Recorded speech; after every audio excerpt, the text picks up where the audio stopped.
దేవుడు అబ్రహాముకి ఇచ్చినటువంటి వాగ్దానాన్ని జ్ఞాపకం చేసుకున్నాడు.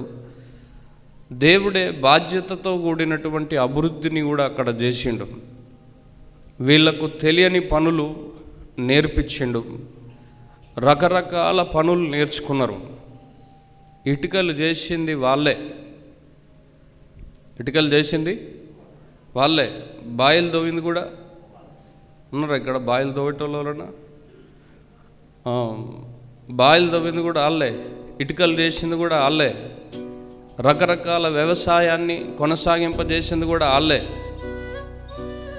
ఇప్పుడు మనం తినే ఆలుగడ్డ, తర్వాత రకరకాలైనటువంటి విత్తనాలు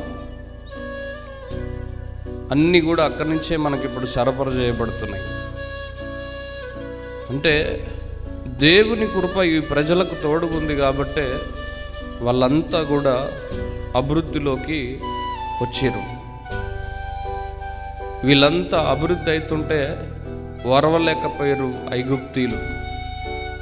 వచ్చేటప్పుడు 70 మంది వచ్చారు, ఇప్పుడు 40 లక్షల మంది అయ్యారు. ఇంకా 4 రోజులు పోతే దేశమంతా మాదే అంటారు. అందుకే శత్రువులుగా మారి వాళ్ళని హింసించడం మొదలుపెట్టారు. దేవుడు తన కృప చొప్పున ఆ ప్రజలను బయటికి తీసుకురావడం కొరకు మోషే నాయకత్వాన్ని బలపరిచిండు.